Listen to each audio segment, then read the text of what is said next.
जी, अस्सलाम वालेकुम। मेरे साथ आज मौजूद हैं मेरे दोस्त और कॉलीग शाहिद असलम।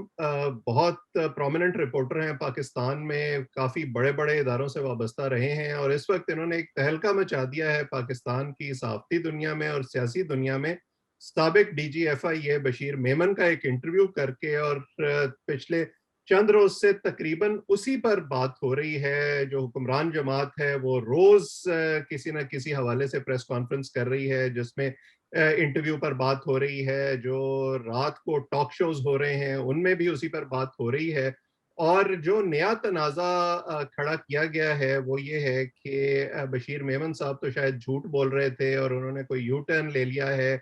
उन्होंने तो वो बात ही नहीं की उस इंटरव्यू में जो जिसका सारा झगड़ा खड़ा किया गया कि शायद वज़ीर आज़म ने उनसे कुछ कहा था। तो मैंने सोचा कि शायद असलम से ही बात करके इस पर थोड़ी-सी क्लैरिफ़िकेशन भी ले ली जाए और थोड़ा-सा समझ भी लिया जाए कि एक्चुअली बात क्या हुई और क्या ये जो नया तनाज़ा खड़ा करने की कोशिश की जा रही है, इसमें कोई हकीकत है या नहीं? सो बहुत शुक्रिया शाहिद, आपने टाइम निकाला। थैंक यू डॉक्टर साहब। अच्छा, बताइए। मुझे ये बताइए कि कल जैसे फवाद चौधरी साहब ने ट्वीट किया और उन्होंने कहा कि बशीर मेमन साहब जो हैं वो झूठ बोल रहे थे और टीवी चैनल्स ने भी मामले को नहीं समझा और उन्होंने एक शोर मचा दिया। तो मैं ये जानना चाहता हूँ कि झूठ कहाँ है जो ये अपने इंटरव्यू में ख़ास तौर पे मोहम्मद मालिक के साथ इंटरव्यू में बशीर मेमन ने कहा कि वज़ीर आज़म ने बराह रास्त मुझे नहीं कहा कि आप फ़ायज़ ईसा के खिलाफ केस बनाएँ। तो मैंने जो आपका इंटरव्यू देखा, जो उसकी वीडियो देखी और जो उसकी रिटन स्टोरी पढ़ी, उसमें तो उन्होंने यही कहा है कि मेरी 2-3 मिनट की मुलाकात हुई थी वज़ीर आज़म से, जिसमें उन्होंने मुझे कहा कि बस तुम तकड़े रहना और तुम अच्छी तरह केस बनाना और डरना नहीं। और जब मैं जाके फ़रोग नसीम और शहज़ाद अकबर को मिला और वहाँ मीटिंग हुई उनके कमरे में, तो वहाँ मुझे बताया गया कि फ़ायज़ ईसा के बारे में ये केस है जिसकी बात हो रही थी। तो आप अगर आप रिकॉल करें तो इन सारी बातों को, तो आपको क्या लगता है कि ये किस तरह से स्पिन करने की कोशिश की जा रही है सारे मामले को? बहुत शुक्रिया वैद साहब आपका आज बुलाने के लिए। देखें ये बड़ा अनफॉर्च्यूनेट है कि किस तरीके से ये बल्कि हमेशा जब भी कोई गवर्नमेंट होती है और उसके जो मिनिस्टर्स हैं, एडवाइज़र हैं या स्पोक्समैन हैं, उनकी हमेशा से ज़ाहिर है कोशिश यही होती है कि जो भी आप पे इल्ज़ामात लगें, आप उनको ऐसा स्पिन करें कि आप घुमा के रखें बाकियों को अपोज़िशन को या मीडिया को और बजाय कि आप उस इंटरव्यू में इवन जो रात को उन्होंने बात की बशीर मेमन साहब ने मोहम्मद मालिक का साहब के साथ जो इंटरव्यू उन्होंने रात को अपना दिया, तो उसमें भी देखें कहीं पे कोई स्लिप ऑफ टंग नहीं है, कोई ऐसी बात नहीं है कि जो मेरे इंटरव्यू को जो कंट्राडिक्ट कर रही हो। हुँ, हुँ। उन्होंने एग्ज़ैक्टली वही बात की कि प्राइम मिनिस्टर साहब ने उन्हें बुलाया वहाँ पे, वो प्राइम मिनिस्टर ऑफ़िस गए, वो सीधा प्राइम मिनिस्टर के प्रिंसिपल सेक्रेटरी आज़म खान उनके पास गए, वहाँ पे शहज़ाद अकबर पहले से मौजूद थे। वो दोनों लेके प्राइम मिनिस्टर ऑफ़िस में चले गए वज़ीर आज़म साहब के पास। वहाँ पे 2 से 3 मिनट की उनकी मुलाकात हुई वज़ीर आज़म साहब से, जिसमें प्राइम मिनिस्टर ने क्या कहा उन्हें? प्राइम मिनिस्टर ने कहा कि इस केस बनाना है, एक तगड़ा केस बनाना है और मुझे पता है कि तुम ये कर लोगे, तुम एक अच्छे अफ़सर हो और तुमने डटे रहना है। और मुझे पता है कि तुम पहले भी बड़े अच्छे-अच्छे केस बनाते हो क्योंकि ये उस कॉन्टेक्स्ट में हमें याद रखने की ज़रूरत है कि उस वक़्त जो पीपल्स पार्टी के हवाले से एक फेक अकाउंट केस का केस अपने पीक पे था और हुँ, उस सारी इन्वेस्टिगेशन को सुपरवाइज़ कर रहे थे बशीर अहमद मेमन साहब। हुँ। उसमें सुप्रीम कोर्ट ऑलरेडी सो मोटो नोटिस ले चुकी थी साकिब निसार के वक़्त में और उस वक़्त हर तरफ यही बात हो रही थी फेक अकाउंट्स केस। तो मेमन साहब के उस वक़्त चर्चे हर तरफ वो फैले हुए थे और उस कॉन्टेक्स्ट में वो शायद कह रहे होंगे कि जी अच्छा, तुम तगड़े केस बनाते हो। ये बड़ी इंटरेस्टिंग बात है कि आप ये कह रहे हैं कि Bashir Memon actually Peoples Party के जो फेक अकाउंट्स केस हैं उनको इन्वेस्टिगेट कर रहे थे।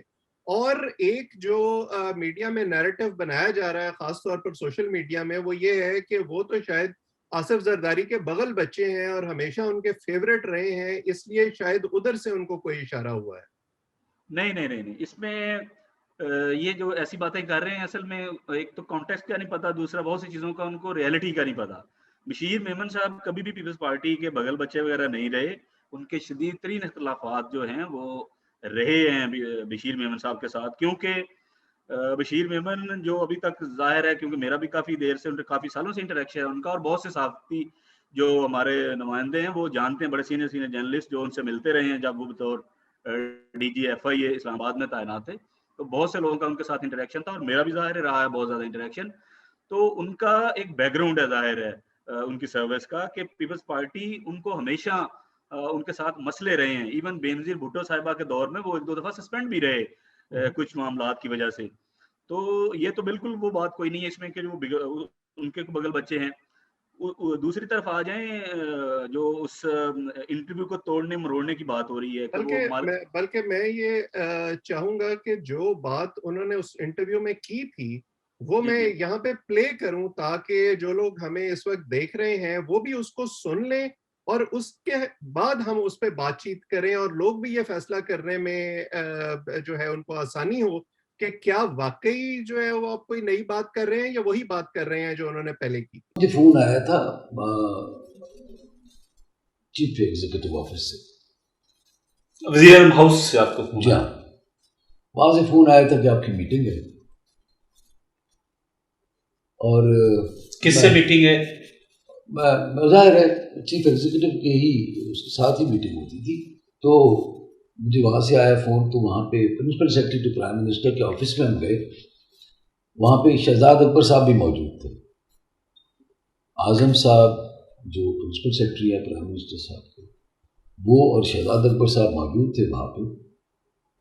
वो मुझे फिर ले गए चीफ एग्जीक्यूटिव ऑफिस में, वजीर आज़म साहब के पास। जाहिर वो चीफ एग्जीक्यूटिव ऑफ पाकिस्तान थे और elected chief executive of Pakistan. उनके ऑफिस में ले गए तो बड़ी मुख्तसर सी वहाँ पे मुलाकात हुई और मुझे पता नहीं था बैकग्राउंड क्या है। तो उन्होंने कहा कि अच्छा फिर बशीर मत करना और ये वो, तो बड़े अच्छे और उनकी बहुत मेहरबानी, उन्होंने बहुत हमेशा मेरे साथ अच्छा बर्ताव किया कि जी आप अच्छे अफसर हैं और बड़े प्रोफेशनल हैं और टीम को चला लेते हैं और जिस तरह भी होता है बड़े अच्छे केस बनाते हैं, इस केस में हिम्मत करना और ये करना। ये कौन कह रहा था आपको? चीफ एग्जीक्यूटिव ऑफ पाकिस्तान के साथ बात हो रही है। प्राइम मिनिस्टर आपको कह रहे हैं, इमरान खान साहब? जाहिर है उन्हीं का ऑफिस था, वही बात करते थे। उधर मीटिंग कोई मेरे ख्याल में 2 मिनट से ज़्यादा नहीं चली होगी, 2 या 3 मिनट लगे होंगे। वहाँ से हम निकले, फिर बजाय prime minister principal secretary to prime minister के ऑफिस के बजाय हम चले गए शहजाद अकबर साहब के ऑफिस में, जो उसी फ्लोर पे कोने पे होता था। हम उसी फ्लोर पे चले गए, उसी के ऑफिस में जाके बैठ गए। फिर वहाँ पर जाकर के रिवील हुआ ये किस केस की बात हो रही है। ये रिवील हुआ कि ये है और रिकॉर्ड मौजूद है, जस्टिस काजी फायज ईसा साहब के मुतालिक कोई रिकॉर्ड मौजूद है और उनके मुतालिक कोई इंक्वायरी करनी है। मतलब वहाँ पर यही बात हुई कि जी केस बनाना है तो डॉक्यूमेंटेशन अवेलेबल है, तो ये है तो वो है, फलाना है।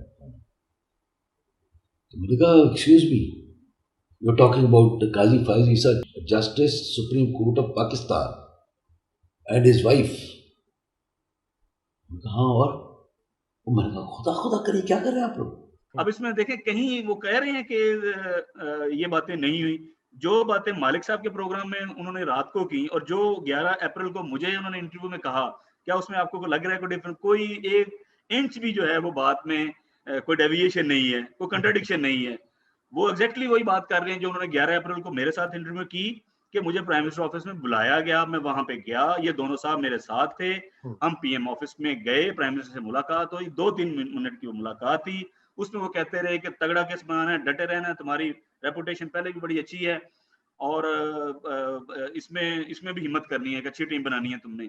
अब जाहिर है वहां पे उन्होंने ये बात नहीं की प्राइम मिनिस्टर ने कि केस मतलब काजी फायज ईसा का वहां पे नाम नहीं आया, लेकिन इसका ये मतलब नहीं है कि वो काजी फायज ईसा के केस के मतलब बात नहीं कर रहे थे। तो भाई जब वहां से वो उठे हैं, शहजाद अकबर साहब के कमरे में गए हैं, तो उनको सारा केस समझाया गया। तब जाकर जाहिर मेमन साहब को पता चला कि अच्छा अंदर जिस केस की बात प्राइम मिनिस्टर साहब कह रहे थे वो तो काजी फायज ईसा साहब का केस है। बिल्कुल। अब और इसमें क्या है कि काजी साहब ने डायरेक्ट नहीं कहा, काजी साहब को उन्होंने डायरेक्ट नाम नहीं लिया। भी वो यही बता रहे हैं आपके साथ इंटरव्यू में कि वो जब उस मीटिंग में मुझे ये बताया गया तो मैं हैरान हुआ और मैंने कहा कि ये आप क्या बात कर रहे हैं। बिल्कुल एग्जैक्टली अंदर बिल्कुल ये बात आपकी ठीक है कि काजी साहब का नाम नहीं आया, लेकिन इसका मतलब सारी बातों से साफ जाहिर है कि प्राइम मिनिस्टर जिस केस की बात कर रहे थे, जिस शख्स के खिलाफ एफआईए को इन्वेस्टिगेट करवाने की बात कर रहे थे, वो कोई और नहीं काजी फायज ईसा साहब थे। क्योंकि इन दोनों के प्राइम मिनिस्टर के ये दोनों जो क्लोज अपना उनके करीबी लोग हैं, मतलब उनके प्रिंसिपल सेक्रेटरी या शहजाद अकबर साहब, इन्होंने उस पूरे केस को वहां पे डिस्क्राइब किया, जिसपे वो बड़े हैरान भी हुए कि आप क्या बात कर रहे हैं, मतलब एक सिटिंग सुप्रीम कोर्ट के जज के हवाले से आप कह रहे हैं एफआईए इन्वेस्टिगेट करे, तारीख में ऐसा नहीं हुआ और कानून और आइन में कहीं ऐसी कोई गुंजाइश नहीं है। जिसके बाद वो बशीर मेमन को लेके जब बात उनकी यहाँ फंसने लगी कि लीगल मामलात पे, तो फिर उन्होंने कहा कि अच्छा आपको फिर लीगल अगर आपको ये मसला आ रहा है कि नहीं बन सकता है या एफआईआर कर सकती है नहीं कर सकती, देन वो वहां से तीनों उठे प्राइम मिनिस्टर ऑफिस से and they went straight to law ministry, जहाँ पे उन्हें फरोग नसीम साहब के ऑफिस में ले जाया गया, जहाँ पे फरोग नसीम साहब, 3 ये लोग और 5 में वहां पे डॉक्टर इशफाक जो मेंबर एफबीआर थे वो वहां पे मौजूद थे। उसी दिन ये सारी फिर वहां पे बात हुई। आपको लगता है कि ये वजीर आजम को इस सारे मामले से एक तरह से आइसोलेट करने की एक कोशिश हो रही है कि अगर कोई इंक्वायरी होती है, केस कोर्ट में जाता है और बातचीत आती है यहाँ तक कि अच्छा किसने क्या कहा, तो वजीर आजम एक प्लॉजिबल डिनाइबिलिटी का एक्सक्यूज ले सकें और ये कह सकें कि ये लोग शायद अपने तौर पे एक्ट कर रहे थे और मैंने तो इनको ऐसा नहीं कहा? बिल्कुल एब्सोल्युटली इसमें इसकी प्रोबेबिलिटी यकीनी है, क्योंकि देखें अब ये बात तो वो भी ऑन रिकॉर्ड कह रहे हैं कि प्राइम मिनिस्टर ने उस मीटिंग में काजी साहब का नाम नहीं लिया, सिर्फ केस की बात की कि केस बनाना है। अब केस किसके खिलाफ बनाना है, ये शहजाद अकबर और आजम खान ने बताया उन्हें। अब इसमें जाहिर प्राइम मिनिस्टर ये प्ली तो ले सकता है, उन्हें भी पता है कि इसके कॉन्सिक्वेंसेस क्या हो सकते हैं। देखिए एक सिटिंग सुप्रीम कोर्ट के जज के खिलाफ एक मुबैना कंस्पिरेसी करना और उसके हवाले से मनी लॉन्ड्रिंग का केस बनाने की बात करना एफआईए के थ्रू, ये बहुत सीरियस कॉन्सिक्वेंसेस इसके एलिगेशन है और इसके बड़े सीरियस कॉन्सिक्वेंसेस जो हैं वो पीटीआई की गवर्नमेंट प्राइम मिनिस्टर के लिए हो सकते हैं। ये पार्टी बैन हो सकती है, इस पार्टी के हवाले से एक्शन हो सकते हैं, प्राइम मिनिस्टर साहब डिस्क्वालीफाई हो सकते हैं, इस पे उनके हवाले से कार्रवाई हो सकती है बाकायदा क्रिमिनल। ये छोटी बात नहीं है कि आप एक सिटिंग जज के हवाले से, आप तो एक सेशन कोर्ट के जज के हवाले से एफआईआर ने कभी नहीं हमने सुना कि उन्होंने कोई उसको इन्वेस्टिगेट किया हो। ये तो एक सुप्रीम कोर्ट के जज है जो कल को जाके चीफ जस्टिस ऑफ पाकिस्तान बनेंगे और उसके ज़ाहिर देखें हमें ट्रेल भी चेक करनी पड़ेगी ना कि ये सारा जो ट्रेल है वो भी चलती आ रही है, साथ साथ लिंक करती हैं चीजें। ये वो खुद बताते हैं उस मीटिंग में, जो इंटरव्यू मुझे उन्होंने बताया कि ये मीटिंग में जब लॉ मिनिस्ट्री में हुई तो क्या बात हुई कि जी देखिए उन्होंने फैसला एक दिया है, ये लॉ मिनिस्टर ने भी कहा और एक दो और लोगों ने भी कि जी देखें उन्होंने जस्टिस काजी साहब ने एक फैसला दिया है, उसमें पीटीआई को भी रगड़ा है, उन्होंने एमक्यूएम को भी रगड़ा है, ठीक है, उसमें और लोगों को भी। जाहिर है वो इनडायरेक्टली रेफरेंस था फैजाबाद धरना केस का। वो फैसला आया फरवरी के मिड में, उसकी फैसला अनाउंस किया है जो लिखा था काजी फायजी साहब ने, और मई में जाके ये रेफरेंस फाइल हो जाता है। अब यकीनन ये मुलाकात जो है ये फरवरी के एंड में या मार्च में कहीं या अप्रैल में कहीं हुई होगी, और इन 1.5-2 महीनों में अगर वो जाहिर उनको एग्जैक्ट डेट नहीं याद, लेकिन लॉग बुक से बड़ी आसानी से पता चल जाएगा कि वो मुलाकात कब हुई, प्राइम मिनिस्टर ऑफिस के लॉग बुक से भी, लॉ मिनिस्ट्री के भी, अगर वो उन्होंने मेंटेन किया है रिकॉर्ड को, अगर ये डिस्ट्रॉय भी करेंगे तो मैं एक और बात यहाँ पे आपको डॉक्टर साहब बताता चलूं कि ये आसानी से मामला रफा दफा होने वाला नहीं है, लेट मी अश्योर यू, क्योंकि ये इसके साथ ये सिर्फ बशीर मेमन अकेले अटैच नहीं है, इसके साथ बहुत से आई विटनेसेस हैं। ये सिर्फ मेमन साहब नहीं है, बहुत से आई विटनेसेस हैं, बहुत से लोग ऐसे हैं जिन्होंने उनको प्राइम मिनिस्टर ऑफिस में आते जाते देखा, बहुत से लोग हैं जो उनको वहां पे लेके गए। क्या वो लोग सामने नहीं आएंगे? उसमें बहुत से लोग अभी आएंगे सामने। और एक और मीटिंग में तो देखें प्राइम मिनिस्टर खुद मान रहे हैं कि जी मैंने कुछ बातें तो इनको कही थी मेमन साहब को कि जी फलाने के एक्शन लें फलाने के लिए, लेकिन काजी साहब के हवाले से मैंने ऐसी कोई बात नहीं की। और इसके तो इतने इंडिकेशंस हैं, मैं कल सुन रहा था ये जो रीमा उमर और बेनजीर शाह जो वीलॉग करती हैं औरत कार्ड के नाम से, उसमें बेनजीर शाह ने कहा ऑन द रिकॉर्ड कि उन्होंने हामिद खान से बात की इस केस के हवाले से, तो हामिद खान ने उनको बताया कि मुझे वजीर आजम साहब ने बुलाया और उन्होंने कहा कि आपने इस केस में हमारा साथ देना है, यानी वजीर आजम साहब खुद इस केस को देख रहे थे और वो चाह रहे थे कि जो हुकूमत एक्शन लेना चाह रही है उसमें उसको सपोर्ट किया जाए।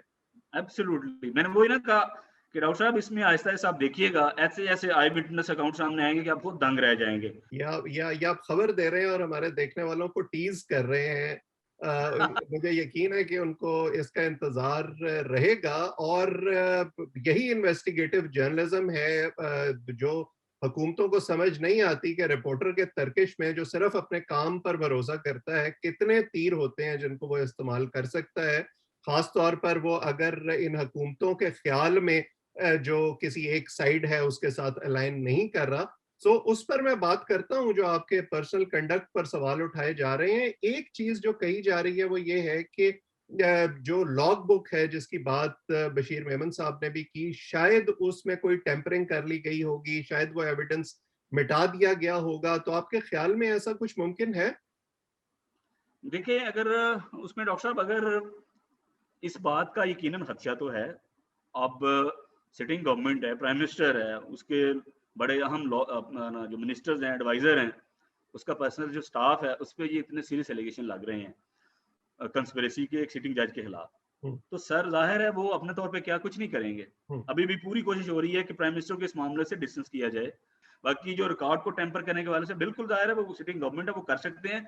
लेकिन जब भी इसमें डॉक्टर साहब जब भी इन्वेस्टिगेशन होगी तो देखें रिकॉर्ड की टेम्परिंग भी पता चल जाएगी। बड़ी सोफिस्टिकेटेड टेक्नोलॉजी है पाकिस्तान में फॉरेंसिक के हवाले से, वो बड़ी आसानी से बिल्कुल मैं कहता हूँ दूध का दूध पानी का पानी कर देंगे अगर कहीं पर टेम्परिंग हुई। और अगर टेम्परिंग हुई तो देखिएगा कि ये एक और आपको याद होगा, अभी रिसेंटली एक केस हुआ था हमारे फॉर्मर जो आईएसपीआर के हेड थे lieutenant general retired Asim Salim Bajwa साहब के हवाले से एक स्टोरी आई थी और इसी प्लेटफॉर्म के थ्रू आई थी, जो जिस प्लेटफॉर्म के थ्रू हमने ये इंटरव्यू किया। तो आपको पता है कि उसमें भी उन्होंने थोड़ी सी वो गलती करके उन्हें शायद बाजवा साहब से सीख लेना चाहिए कि रिकॉर्ड को टेम्पर नहीं करना। उसका मतलब है कि आप कंफर्म कर रहे हैं कि कुछ हैंकी फैंकी है। तो ये तो उन्हें सीखना चाहिए जनरल साहब से कि नहीं, उन्होंने टेम्परिंग करके कंफर्म कर दी बहुत सी चीजें। इसी तरह अगर ये टेम्परिंग करेंगे तो ये कंफर्म कर देंगे खुद ही कि क्या है उसमें। बिल्कुल। और तो जैसे आप खुद कह रहे हैं कि ये सिर्फ एविडेंस सरकारी नहीं है, विटनेस भी मौजूद हैं जो इस मामले को जो है खोल के बयान कर सकते हैं। अच्छा, एक बात जो हुकूमती हलकों की तरफ से की जा रही है वो बशीर मेमन साहब के अपने कंडक्ट के बारे में है कि उनकी तो जो घी मिल है उसके खिलाफ 1 साल से कार्रवाई चल रही थी और शायद उनकी 2 मिलें जो हैं वो वजीरिस्तान में हैं वगैरह वगैरह। यानी ये तासुर बनाने की कोशिश की जा रही है कि वो शायद खुद करप्ट हैं, खुद उनका जो किरदार है वो इतना अच्छा नहीं है। तो जब आप बशीर मेमन से मिले तो क्या उन्होंने इस हवाले से गुफ्तगू की? और क्योंकि आप खुद एफआईए कवर करते हैं, इन मामलात को देखते रहते हैं, तो आपकी अपनी मालूमात क्या हैं इस हवाले से? देखिए, उनके हवाले से जो भी जाहिर है, जब भी कोई गवर्नमेंट फंक्शनरी पे इस तरह का इल्ज़ाम लगता है, खास करके हाईएस्ट ऑफिस के हवाले से, तो यकीनन आप उस पे काउंटर एक्शन करते हैं। और ये काउंटर रिएक्शन ही गवर्नमेंट की तरफ से हो रहा है, जो इटसेल्फ इसकी एक ये थोड़ा-सा हमें अगर जो चंद जो थोड़ा सा सोचने वाले लोग हैं उनके लिए ये बड़ा एक एविडेंट होना चाहिए इस चीज से, इस फैक्ट से कि जो मेमन साहब बातें कर रहे हैं वो सच हैं। अगर मेमन साहब झूठ होते तो उनको क्या जरूरत है अब गवर्नमेंट को अचानक से पड़ जाए, उनके सारे उनके डिपार्टमेंट पड़ जाए मेमन साहब को। तो इसका मतलब है कि कुछ ऐसी चीजें हैं जो बड़ी उनको बुरी लगी हैं गवर्नमेंट को। देखें, अगर सिर्फ झूठ है, मेमन साहब की बातें अगर सिंपली झूठ हैं, वो सारी उनकी कोई हैसियत नहीं है कानून नहीं किसी लिहाज से भी, तो भाई ये तो बेहतरीन मौका है आपके पास। आप गवर्नमेंट में हैं, आप प्राइम मिनिस्टर हैं, आप लॉ मिनिस्टर हैं, आप एडवाइजर हैं ऑन अकाउंटेबिलिटी एंड इंटीरियर, आप प्रिंसिपल सेक्रेटरी हैं प्राइम मिनिस्टर के।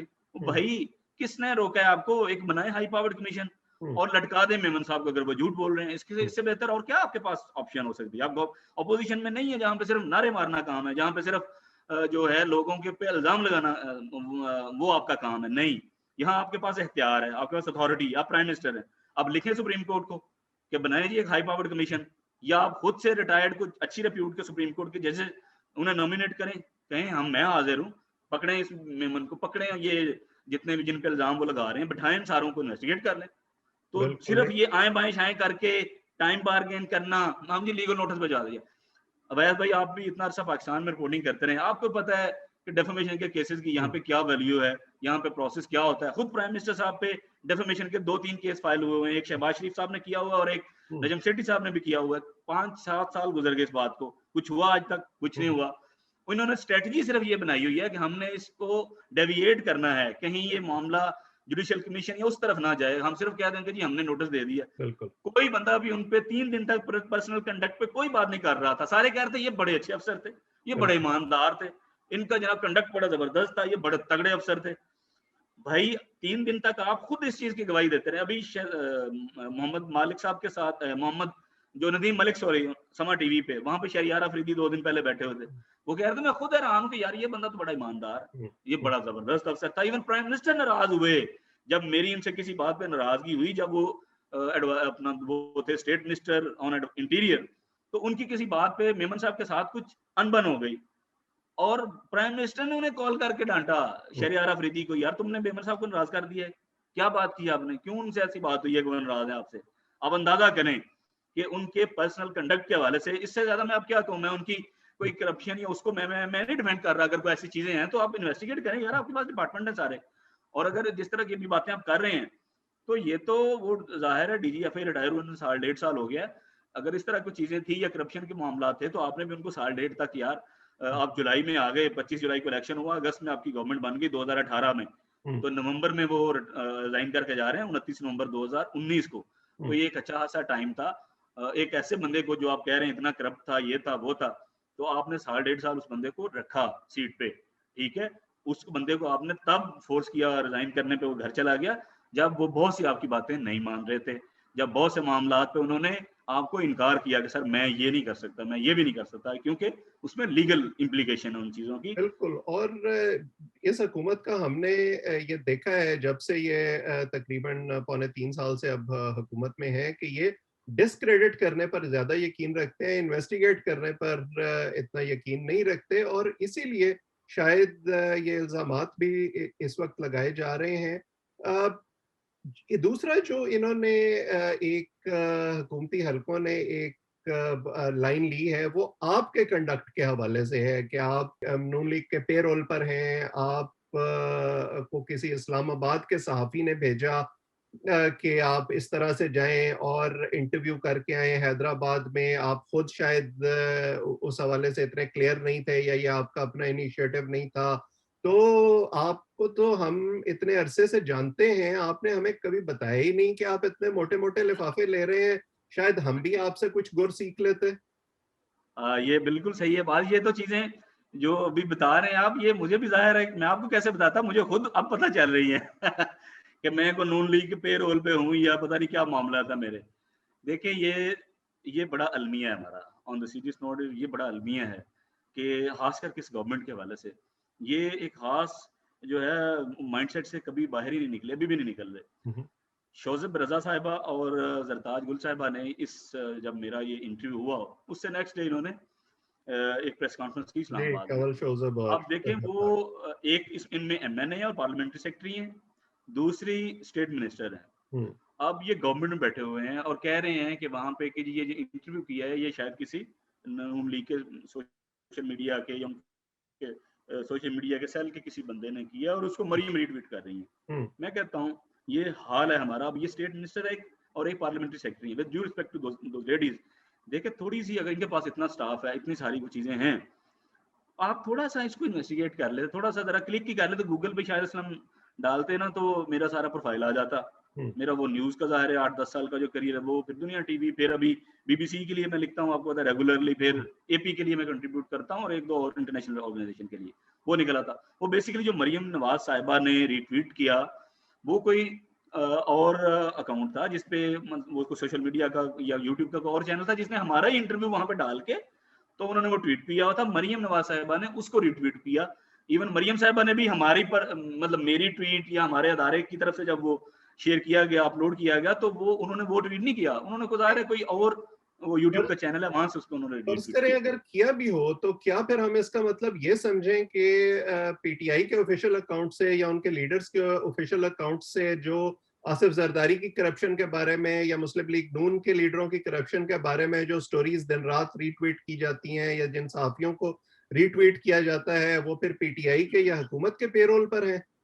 बिल्कुल आप सही कह रहे हैं। देखें इसमें ये रीट्वीट वगैरह वो वाली बात ही कोई नहीं है कि जी मरियम साहिबा ने या किसी ने भी कहां से ट्वीट किया रीट्वीट किया। बात थी मेरे मेरे कंडक्ट के हवाले से ना कि मैं कौन हूँ, तो मेरा तो आसानी से पता किया जा सकता है। इसका जो आपको पता है कि ये जर्नलिस्ट कम्युनिटी है, ये सबसे ज़्यादा आपको पता है कि हम सिर्फ दूसरों को हाईलाइट नहीं कर रहे होते, हम सबसे ज़्यादा खुद जो है अंडर क्वेश्चन होते हैं।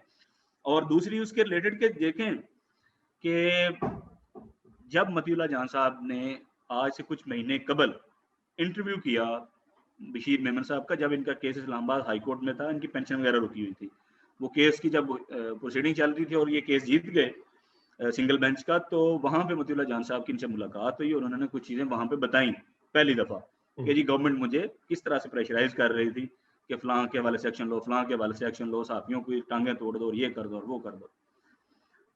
अब बीइंग रिपोर्टर, क्योंकि मैं मेमन साहब के साथ ज़ाहिर है मेरा भी पुराना इंटरेक्शन है बहुत से साथियों की तरह। अब मुझे ये तशनगी थी कि मेमन साहब, क्योंकि उनसे मतीउल्लाह जान साहब बार बार एक सवाल कर रहे थे कि काजी फाइज साहब के हवाले से आपसे कोई बात हुई, गवर्नमेंट की नहीं हुई, क्योंकि बाकी तो उन्होंने बातें कर दी, इस पे वो उन्होंने कहा कि मैंने कोई बात नहीं करनी, नो कमेंट। अब बीइंग जर्नलिस्ट ये मेरी तशनगी थी, ये मेरी क्यूरियोसिटी थी कि भाई आगे का जो ट्रेल है वो पता करना है। अभी तो अगर मेमन साहब इस पे नहीं बोल रहे, लेकिन इसका मतलब आगे तो बात ना को होती, तो सिंपली कह देते कि नहीं जी उनके बारे में उन्होंने मुझे कुछ नहीं बताया। जब वो अवॉइड कर रहे हैं उससे बात करने, तो इसका मतलब है कि पीछे कुछ चीजें हैं जिस पे शायद वो अभी लपशाई नहीं कर रहे। तो मेरी क्रॉसिटी ये बढ़ती गई दिन ब दिन। मैं उनके साथ पिछले 6-8 महीने से मुसलसल राब्ते में था, मैं ट्राई करता रहा, मैं उन्हें कन्विंस मुझे बताएं। इसके साथ साथ मैंने FIA के मुख्तलिफ लोगों से भी इस पर्टिकुलर केस के हवाले से बात की और फिर कुछ डॉट्स मिलने शुरू हो गए। वो डॉट मिलते मिलते जब एक कहानी बननी शुरू हुई, तो फिर मैंने ज़ाहिर है उससे बेहतर तो कोई और बंदा था नहीं जो इस पे बताता या उसको कंफर्म करता या टोटली रिजेक्ट करता, वो बशीर मेमन साहब खुद थे। तो वो फिर मैं इन सवालों को लेके मेमन साहब के पास गया और मैं इस पे और 2-4 इंटरेस्टिंग चीज़ें बताऊँ आपको कि जब मैं इंटरव्यू करके वापस आया हूँ, तो अवैध साहब मैंने 12 अप्रैल को मेरी कम्युनिकेशन स्टार्ट होती है शहजाद अकबर साहब के साथ, आजम खान साहब जो प्राइम मिनिस्टर के प्रिंसिपल सेक्रेटरी हैं, रोग नसीम और जो FBR के मेंबर हैं डॉक्टर अशफाक। अब ये क्योंकि ये 4 किरदार थे, बेसिकली 5 किरदार थे, 5 में तो मेमन साहब खुद थे। मेमन साहब का तो पॉइंट ऑफ व्यू मैं वीडियो पे ले आया। अब बाकी 4 लोग हैं जो जिन पे इल्जाम आ रहा है। अब बीइंग जर्नलिस्ट ज़ाहिर है ये मेरा काम है, मैंने कोई सुनी सुनाई एज इट इज ही कोई उनका सहीफा नहीं है सपोज मेरे लिए कि जी मेमन साहब या कोई भी कैरेक्टर या किरदार या कोई सब्जेक्ट जो है वो बोले तो हम एज इट इज चला देना, नहीं। और ये जो बाकी किरदार हैं जिनका नाम आप ले रहे हैं, इनके साथ राब्ता आपने इस इंटरव्यू के बाद किया जब इस इंटरव्यू में उनके नाम सामने आए? एब्सोल्युटली। देखिए मैं उनसे उससे पहले मैं राब्ता क्या करता ज़ाहिर है, जब मुझे नहीं पता कुछ चीजों का, अगर मैं डॉट्स मिला रहा हूँ तो किसी बंदे को दावा करेगा, कोई क्लेम करेगा या किसी को एलेज करेगा, तो उसके बाद ही मैं उससे राब्ता करूंगा ना जी। मैंने आके 12 अप्रैल से राब्ता शुरू किया इन चारों मुख्तलिफ बंदों से। इनके व्हाट्सएप मेरे पास सारा डाटा सेव पड़ा हुआ है, इनसे टेक्स्ट मैसेजेस का, इनकी कॉल का, इनके व्हाट्सएप मैसेजेस का। इन बंदों ने किसी अब प्रिंसिपल सेक्रेटरी जो थे प्राइम मिनिस्टर के आजम खान, उन्होंने बिल्कुल जवाब दिया, रिबट किया, बल्कि वो उल्टा नाराज भी हो रहे थे कि आप मेरे यार पर्सनल नंबर पे मुझे सवाल इस तरह के भेज रहे हैं। मैंने कहा मैं खुद हैरान था। मैंने कहा देखें भाई प्रिंसिपल सेक्रेटरी हैं आप वज़ीर आज़म साहब के, लेकिन इसका मतलब ये नहीं है कि आपको किस नंबर पे और भेजूंगा। मेरे पास तो जो नंबर मैंने मेहनत कर के कहीं से आपका निकलवाया, तो मेरे पास यही नंबर है, मैंने उस पर डायरेक्ट और कहाँ पे आपका नंबर भेजा, को व्हाट्सएप अपना कुछ सोशल मीडिया पे कहाँ भेजता आपको और मैसेज या आपका पॉइंट ऑफ व्यू लेने के लिए। इसी तरह डॉक्टर शहजाद साहब से भी मेरी बात हुई जब, तो जो FBR के मेंबर हैं, उन्होंने भी बिल्कुल देखिए उन्होंने क्या कहा, उन्होंने कहा जी मुझे नहीं याद पड़ता कि ऐसी कोई मीटिंग लॉ मिनिस्ट्री में हुई, अलबत्ता FBR में मीटिंग्स होती रही मेमन साहब के साथ। अब देखिए याद नहीं पड़ता का मतलब आपको भी पता है, मुझे भी पता है कि ये ना कंफर्मेशन है ना डिनाई करना, ठीक है बिल्कुल। अगर नहीं हुई तो हम कह सकते थे कि नहीं हुई। उन्होंने कहा जी मुझे नहीं याद पड़ता। अब मुझे नहीं याद पड़ता का मतलब मुझे ज्यादा डिटेल में समझाने की जरूरत नहीं है। तो इसका मतलब था हम सब लोग जो ये काम करते रहे हम जानते हैं कि इसका मतलब ये होता है कि कुछ भी ना कहा और कह भी गए। जी जी जी एब्सोल्युटली। और ये जब उनसे भी बात हुई तो मिर्जा शहजाद साहब से जब मैंने रब्ता किया, अब देखें उनके साथ मेरा बड़ा अच्छा रब्ता रहता है। इस खबर से पहले तक तो बहुत अच्छा रहता था, क्योंकि मैंने कई स्टोरी जो BBC के लिए की हैं शुगर स्कैंडल पे, मैंने बकायदा उनसे 10-15 मिनट की मेरी बात होती थी और वो बड़ा कैंडिडली हर चीज को रिस्पॉन्ड करते थे। ये जब मैंने उनको टेक्स्ट वगैरह किए तो ही डिड नॉट रिस्पॉन्ड। तब तक ये इंटरव्यू जो है ये नहीं, अभी नहीं हुआ था, सामने नहीं आया। नहीं, ये तो बात है 12, 14 या 15 अप्रैल के बीच में। अब ये इंटरव्यू अभी अपलोड नहीं हुआ, स्टोरी अभी छपी नहीं है। उन्होंने कहा कि जी मुझे स्टोरी भेज दें, जो स्टोरी मैं कर रहा हूँ ये मुझे भेज दें, तब मैं रिस्पॉन्ड करूंगा। I refused after consulting my team, my editor, we refused कि हम स्टोरी आपको कैसे भेज सकते हैं भाई। हाँ, ये जरूर किया कि उनको कुछ हमने टेक्स्ट जो है को बुलेट फॉर्म में कुछ पॉइंट्स उनको जरूर भेज दिए उनकी तसल्ली के लिए कि ये ले जी। अब उन्हें पता था हम क्या स्टोरी कर रहे हैं, उसके बावजूद उन्होंने कहा स्टोरी भेजे, नहीं भेजी, टेक्स्ट उन्हें हमने बुलेट पॉइंट भेजे उन्हें, और वो जाहिर मेरे पास सेव पड़ी हुई है चीजें, और वो सीन है, ये नहीं है कि वो उन्होंने देखी नहीं अभी तक, वो कह रहे हैं मैंने कौन सी देखी थी, वो आपने अगर भेजी हुई है तो वो हमारे पास वो सारा रिकॉर्ड पड़ा हुआ है। उन्होंने उनको देखा, उसके बावजूद he did not respond, he choose not to respond. और इसी तरह फरोग नसीम साहब, अब देखें इनके साथ मैंने किस तरह, मैंने कोई दुनिया की कोशिश है जो मैंने की, इनके ऑफिस में, मैं लॉ मिनिस्ट्री के ऑफिस में इनके स्टाफ से मैं तकरीबन हफ्ता राब्ते मेरा पता करना, फोन, वो जी बाहर निकले मीटिंग पे, वो जी प्राइम मिनिस्टर ऑफिस गए हैं, वो जी वहां पे गए हैं, नहीं बात है, ठीक है। फिर उनके जो स्टाफ अफसर हैं उनका मुझे मोबाइल नंबर मिला, उनसे कॉल की, बात हुई, तो उन्होंने कहा कि जी आप ना हमारी पीआरओ की, पीआरओ है लॉ मिनिस्ट्री की, आप फरजीना शायद उनका नाम है, तो उनसे बात कर लें, उनका नंबर उन्होंने खुद शेयर किया। ये सारी कॉरेस्पॉन्डेंस सेव पड़ी हुई है मेरे पास, कोई ये नहीं है कि कोई सुनी सुनाई बात है ये। तो मैंने फिर फरजीना साहिबा को वही उनसे बात पहले की फोन पे कि ये मुझे चीजें चाहिए, इनका जवाब चाहिए लॉ मिनिस्टर साहब का, तो आप उनके बिहाफ पे मुझे बता दें उनसे पूछ के। फिर मैंने उनको सवालनामे भेजे, कुछ सवाल भेजे कि जी इस पे जवाब दे दें, वो कोई जवाब नहीं आया। और जब एक आध दिन गुजरा तो फरजीना साहबा ने कॉल रिस्पॉन्ड करना भी छोड़ दिया, बात करने, फोन अटेंड उन्होंने नहीं किया। तो ये कि भाई इस पे कोई तकरीबन अब 2 हफ्ते तकरीबन गुजरे हैं, मगर 11 का इंटरव्यू है, हमने इसको 27 या 28 को शायद अपलोड किया है। अब इसमें 15-16 दिन का वक्त गुजरा है और किसी बंदे ने इस पे रिस्पॉन्ड उस वक्त इन तीनों में से चूज नहीं किया रिस्पॉन्ड करना। यानी उनमें से ये, उससे ये तो बात साबित हो गई कि ये स्टोरी जो है ये इनके लिए आउट ऑफ द ब्लू नहीं थी, इन सबको पता था कि क्या हो रहा है, उनको पता था कि ये कितनी एक्सप्लोसिव डिटेल्स हैं जो अगर सामने आ गई तो उसका क्या इम्पैक्ट होगा। और इसीलिए शायद जब मतीउल्लाह जान का इंटरव्यू एयर हुआ था तो उस वक्त हुकूमत ने इतने सख्त रिएक्शन का मुजाहरा नहीं किया था, क्योंकि उसमें उन्होंने सहाफियों के हवाले से गुफ्तगू की थी, सियासतदानों के हवाले से गुफ्तगू की थी, लेकिन काजी फायज ईसा केस का उसमें उस तरह से हवाला नहीं था। अब क्योंकि एक जज का नाम आ गया है और हुकूमत को पता है कि इसका के कॉन्सिक्वेंसेस क्या हो सकते हैं अगर इन्वेस्टिगेशन हो और मामला आगे चले, शायद इसलिए वो ज्यादा डेस्परेशन दिखा रहे हैं। एब्सोल्युटली। अब जो वो ये बात, ये आपको मैंने ये सारा बैकग्राउंड थोड़ा सा इसलिए भी बताया है, ये मैंने डिटेल में सारी चीजें कहीं अभी तक हमने किसी फोरम पे नहीं की है, पहली दफा आपके साथ ये सारी डिटेल में इसलिए बता रहा हूँ कि एटलीस्ट एवरीबॉडी शुड नो कि ये नहीं है कि आउट ऑफ द ब्लू को इंटरव्यू आ गया कि जनाब फैसला उनके हक में आ गया, तो जनाब अचानक से मैं यहाँ से उठा हूँ तो जनाब धड़क करके मैं मतलब वहां पहुंच गया हूँ, हाला चला गया हूँ, इंटरव्यू किया और हमने इसको अगले दिन अपलोड कर दिया और धमाका कर दिया, ऐसा कुछ नहीं है। हमें तो ये भी नहीं पता था कि क्या फैसला आने जा रहा है, ठीक है।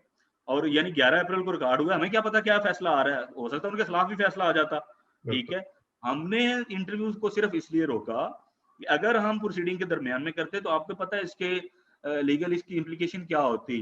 अचानक से कुछ नहीं हुआ कि जी हमने कोई साजिश के तहत किया है क्योंकि अब काजी साहब बच गए हैं लिहाजा अपना गवर्नमेंट पे चढ़ाई करवा दो कि उन्होंने ये किया, ऐसा कुछ नहीं। बिल्कुल। और फाइनली मैं आपसे अगर ये पूछूं कि आपकी इस इंटरव्यू के बाद से और ये सारा शोर मचने के बाद से बशीर मेमन साहब से दोबारा कोई गुफ्तगू हुई है, और क्या वो स्टैंड करते हैं अपने सारे क्लेम्स पे, और क्या उनका ख्याल है कि अगर केस अदालत में जाता है तो वो इसको फाइट करेंगे? देखिए ये बड़ी इंटरेस्टिंग बात है, बिल्कुल मेरी बात उनसे यकीनन रब्ता रहता है, उसके इंटरव्यू के बाद भी बात हुई, बल्कि इंटरव्यू से पहले देखिए उन्होंने, जब मैं इंटरव्यू करने गया तो क्योंकि मैं बहुत ज़्यादा इंसिस्ट कर रहा था और कई महीनों से मैंने जैसे आपको बताया कि मैं उनके पीछे पड़ा हुआ था कि मुझे इसके मुताल्लिक बताएं, क्योंकि कुछ चीज़ें मुझे डॉट मिल रही हैं तो वो आपने उस पर रोशनी डालनी है कि ये चीज़ें ठीक है ये गलत है। जब मैं इंटरव्यू रिकॉर्ड करने के लिए गया तो उस वक्त भी उन्होंने अपने इन हथियात का जरूर इजहार किया था कि शायद ये आप इंटरव्यू तो करना चाह रहे हो इस पे, लेकिन आपको पता है इसके क्या रिपरकशन मेरे लिए भी हो सकते हैं, ये जाहिर मेरा कारोबार है, मैं, अब पता है आपको वो एक लैंडलॉर्ड हैं सिंध में, वहां पे उनकी अच्छी खासी जमीनें हैं, और कारोबार है, तो वो उनको यकीनन ये ज़रूर था कि मेरे हवाले से भी ज़ाहिर है गवर्नमेंट कोई कर सकती है, लेकिन दिस इज़ द टाइम कि यार हमें ज़ाहिर है कुछ चीज़ों पे बोलना चाहिए। अभी देखें वो रिटायर्ड हैं, तो उसके हवाले, लेकिन उसके बावजूद कितने गवर्नमेंट उनको रिएक्ट कर रही है। और अगर एक सिटिंग आपको पता है गवर्नमेंट ऑफिशियल करता है, तो फिर आपको पता है उसके क्या कॉन्सिक्वेंसेस जो हैं वो होते हैं। ये अच्छा, चीज़ें हमें ऑन ग्राउंड रियलिटीज़ को सोचना चाहिए इन चीज़ों लेकिन को। उस इंटरव्यू में उन्होंने कोई ऐसा जिक्र नहीं किया कि उनके कारोबार पर कोई इन्वेस्टिगेशन हो रही है या कोई नोटिस आया है जैसा क्लेम कर रही है इस वक्त हुकूमत। नहीं, नहीं, बिल्कुल, बिल्कुल इस हवाले से मैंने मेरे पास कोई क्योंकि इत्तला नहीं थी और मैंने ज़ाहिर उनसे ये पूछा भी नहीं कि कोई आपके हवाले से कोई इन्वेस्टिगेशन चल रही है कि नहीं। इसमें मैं अपना वैसे भाई लास्ट मोमेंट में 1-2 चीज़ें और आपसे शेयर करना चाह रहा था, जो जिन पे अभी तक हमारे मीडिया ने भी गौर नहीं किया। ये जो मेंबर है ना एफबीआर के, डॉक्टर अशफाक अहमद। अब अच्छा, ये चारे जो किरदार है ना, ये बड़े हीरे हैं सारे मामले में। आप हमें इन चारों किरदारों का मतलब बगौर अगर हम ट्रेल को देखें तो हमें कंक्लूजन तक पहुंचने में कोई मुश्किल नहीं है, लेकिन हमें एक ट्रेल समझने की जरूरत है। ये जो एक हमने एग्रीमेंट किया था 2016 में यूरोपियन यूनियन के साथ, जिसके मुताबिक वहां से हमें जो पाकिस्तानी है ना जिनका बाहर प्रॉपर्टीज पड़ी है उनका डाटा शेयर होना था। जी जी। और ये डाटा पहली मरतबा शेयर हुआ जुलाई या अगस्त 2018 में पाकिस्तान को। उसमें कुछ पाकिस्तानी जो यूके में हैं या कुछ यूरोपियन यूनियन के मुख्तलिफ ममालिक में, वहाँ के पाकिस्तानियों का डाटा शेयर हुआ कि ये पाकिस्तानी हैं जिनकी प्रॉपर्टीज हैं। अब एफबीआर में एक सेल है इंटरनेशनल टैक्सेशन। इस इंटरनेशनल टैक्सेशन को जब ये डाटा पाकिस्तान में शेयर हुआ तो उस वक्त हेड कर रहे थे doctor Ashfaq Ahmed, and he is this guy के वो अभी भी उस सेक्शन को हेड कर रहे हैं। यानी डॉक्टर अशफाक उस इंफॉर्मेशन का सारा कंट्रोल या ओनरशिप अगर किसी के पास थी तो वो डॉक्टर अशफाक अहमद साहब थे एफबीआर में। और बिलीव करें कि मेरी बहुत से एफबीआर के सीनियर मेंबरान से बात हुई है, वो कहते थे कि चिड़िया भी पार नहीं मार सकती थी उस इंफॉर्मेशन के वाले से, इतना सीक्रेटली उन्होंने रखा हुआ था और डॉक्टर अशफाक का पूरा कंट्रोल था उस पर। और मेमन साहब ने मेरे साथ इंटरव्यू में ये बात की थी कि मैंने भी बड़ी कोशिश की, इवन मैं उस वक्त के जो वजीर खजाना असद उमर थे वहां तक गया चेयरमैन एफबीआर के साथ मिलके, और मुख्तलिफ बंदों को ले, इवन इंटीरियर सेक्रेटरी जो उस वक्त थे उनको साथ लेके भी गया कि हमें वो डाटा जो है वो उस तक एक्सेस दिलवाएं कि हम क्या करेंगे। हम जैसे दुबई प्रॉपर्टीज में सुप्रीम कोर्ट ने 100 मोटो नोटिस लिया तो एफबीआर और एफआईए ने मिलके जुर्माने के थ्रू पाकिस्तान को एक अच्छी खासी अमाउंट रिकवर करवा के दी उन पाकिस्तानियों से जिन्होंने वहां पे प्रॉपर्टीज बनाई और पाकिस्तान में डिक्लेयर नहीं की। उन्होंने कहा कि अगर 10-12 प्राइम मिनिस्टर साहब खुद कह रहे थे कि 10-12 अरब डॉलर की जो प्रॉपर्टीज है पाकिस्तानी वो बाहर है, उनका डाटा आ गया। तो मेमन साहब का ये ख्याल था कि हम जिस तरह हमने उस केस में दुबई प्रॉपर्टीज वाले में किया है, वहां पे भी 30% भी अब अगर हम जुर्माना इनको चार्ज करेंगे एफबीआर के साथ मिलके, हम नोटिस देंगे या हम कार्रवाई करेंगे, एफबीआर उनको चार्ज करेगा तो एक अच्छी खासी अमाउंट पाकिस्तानियों की अगर 30% के हिसाब से भी करें तो देखें 3 से 4 अरब डॉलर जो है वो अमाउंट बनती थी। और ये that was a huge amount. और उस वक्त आपकी आईएमएफ के साथ बात चल रही थी तो 2-4 अरब डॉलर जो है वो कर्जा लेने के वाले से, तो उन्होंने कहा कि हम अच्छी खासी अमाउंट रिकवर करवा के दे सकते हैं। लेकिन असद उमर के इंटरेस्ट लेने के बावजूद वो डाटा इनसे शेयर नहीं हुआ, क्योंकि शायद किसी जगह पे ये डिसाइड हो रहा था कि हमने ये इन्फॉर्मेशन पब्लिक नहीं करनी क्योंकि इसमें कुछ चीजें। और वहीं से मेमन साहब के इंटरव्यू के मुताबिक मिसेस सरीना ईसा जो हैं उनकी प्रॉपर्टियों का इन्हें पता पहली दफा चला। और उसके बाद ये मेरी असेसमेंट है, ये इंफॉर्मेशन नहीं है, ये मेरी असेसमेंट है कि जब मेमन साहब या एफआईए ने इसका पार्ट बनने से इनकार किया सारे मामले का, तो देन एक प्रॉक्सी क्रिएट की गई अब्दुल हमीद डोगर नामी सहाफ़ी की, मुबैना सहाफ़ी की। तो वो प्रॉक्सी इस्तेमाल हुई कि जी उसे इन चीज़ों का पता चला है और इस पे इन्वेस्टिगेशन होनी चाहिए। वो ये सारी चीज़ें गवर्नमेंट के पास मुबैना तौर पर पहले से मौजूद थी, ये इन्होंने एफबीआर के डाटे से निकलवाई हैं और उसमें बहुत बड़ा किरदार मुबैना तौर पर डॉक्टर अशफाक अहमद का है। और आज के दिन तक भी वो ना सिर्फ मेंबर ऑपरेशंस हैं बल्कि उनके पास वो इंटरनेशनल टैक्सेस का चार्ज आज भी है और इस बात को तकरीबन 3 साल होने जा रहे हैं, वो चार्ज उनसे नहीं आज तक इधर उधर हुआ। हुकूमत ने ये फैसला किया कि हमने इसको रेवेन्यू कलेक्शन के लिए इस्तेमाल नहीं करना, हमने दूसरे मकासद के लिए और काजी फायज ईसा से जान छुड़ाने के लिए इस्तेमाल करना है, एक तीर से दो शिकार करने हैं। तो आपकी बातों से मुझे अंदाजा ये हो रहा है कि ये मामला जो है अभी और आगे चलेगा और इसमें मजीद कई ऐसी तहलका खेज डिटेल्स सामने आएंगी जो हुकूमती ऐवानों को भी हिलाती रहेंगी और पाकिस्तानी सियासत में भी हमें उसकी गूंज सुनाई देती रहेगी। देखें ज़ाहिर है अब आपको वो बातें अच्छी लगें या बुरी, अगर वो सच हैं तो उनको इन्वेस्टिगेट होना चाहिए। अब आके मेमन साहब सारे वो बुरे हो गए, करप्ट हो गए, उनके बिज़नेस पे आप क्वेश्चन कर रहे हैं, बिल्कुल सारी चीज़ें करें। लेकिन मेरा ख़्याल है कि मेमन साहब के कीचड़ उछालने से, मेमन साहब की कीचड़ उछालें या मुझ पे कीचड़ उछालें या इसको जिस तरह से मर्ज़ी डेविएट या ट्विस्ट करने की आप कोशिश करें, आपकी मेरा नहीं ख़्याल कि इस गवर्नमेंट की इतनी जल्दी से इस मामले से जान छूटेगी, क्योंकि अभी बहुत से नाम, बहुत से चेहरे अभी सामने आने बाकी हैं और आप इंतज़ार करें कि अभी हम बहुत कुछ आपके लिए और लेके आएँगे सामने इंशाल्लाह, जो इसमें बड़ा अहम रोल जिनका रहा है सारे मामले में, वो नाम अभी सामने आएँगे। बिल्कुल, और वो जैसे अंग्रेजी में कहते हैं कि there is no smoke without fire, तो आग तो लग चुकी है और उसमें से चिंगारियाँ अभी मज़ीद निकलती रहेंगी। अब वो किस-किस के दामन को जलाती हैं, ये हमें देखना होगा। देखें गवर्नमेंट ने अभी तक क्या स्ट्रैटेजी अपनाई है? डेफमेशन का जी नोटिस दे दिया हमने, कानूनी नोटिस दे दिया, फलाने ने दे दिया, उन्होंने रिजेक्ट कर दिया, उन्होंने डिनाई कर दिया, फलाने ने ये कर दिया। प्राइम मिनिस्टर साहब ने भी तो 2-4 मनपसंद साथियों को प्राइम मिनिस्टर ऑफिस बुला के उन्होंने कह दिया, नहीं, नहीं, नहीं, मेरा कोई रोल, मैंने जनाब काज़ी साहब से कोई बात नहीं, ऐसे नहीं है। भाईजान, ये इतना सादा मामला है कि जिसकी आप इधर से जो है वो रिबटल दे दें, डेफमेशन का नोटिस दे दें तो मामला खत्म हो गया, नहीं, तो कोई लीगल सिग्निफिकेंस नहीं है ना। हुँ, आप प्राइम मिनिस्टर ऑफिस रिबट क्यों नहीं कर देता इंटरव्यू को? हुँ, हुँ, ऑफिशियली तौर पे बिल्कुल। प्राइम मिनिस्टर ऑफिस रिबट कर दे कि यहाँ पे ऐसी कोई मीटिंग नहीं हुई, हुँ, यहाँ पे प्राइम मिनिस्टर ने ऐसी कोई बात नहीं की। यहाँ देखें अभी तक कानूनी नुक्ता नज़र के लिहाज से प्राइम मिनिस्टर ऑफिस ने अभी तक इसको ऑफिशियली रिजेक्ट नहीं किया। नहीं किया। ये बात हमें समझने की ज़रूरत है। इसी तरह जिस मीटिंग का हवाला मेमन साहब लॉ मिनिस्ट्री में कर रहे हैं, फरोग नसीम साहब की मिनिस्ट्री ने ऑफिशियली इस चीज़ को रिजेक्ट नहीं किया। उनको पता है, ये क्यों कर रहे हैं वो? अच्छा, फरोग नसीम साहब लीगल नोटिस क्यों नहीं दे रहे? हुँ, बात ये है कि उनको पता है। लॉ मिनिस्ट्री करे ना ऑफिशियली इसको रिजेक्ट, इस हुँ, इंटरव्यू को, कि मेमन साहब झूठ बोल रहे हैं। हुँ, क्योंकि जब ये चीज़ें ऑन रिकॉर्ड आ जाएँगी ना, तो फिर बहुत से कॉन्सिक्वेंसेस और होंगे। वो कल को जी, अगर ये साबित होता है चीज़ें हैं, तो ये भी साबित होगा कि प्राइम मिनिस्टर भी झूठ बोल रहे थे, उनका ऑफिस भी, फिर लॉ मिनिस्ट्री भी। देखिए इतने बच्चे नहीं हैं, ना प्राइम मिनिस्टर इतने बच्चे हैं, ना लॉ मिनिस्टर इतना, उनको सारा पता है। ये जो बड़े-बड़े केस बनाने की बात कर रहे थे, जो मैं खुद जाके फाइट करूँगा, और ऐसे ही हुआ है। देखिए ये नहीं हुआ कि फरोग नसीम बाद में नहीं गए, फरोग नसीम बाद में गए।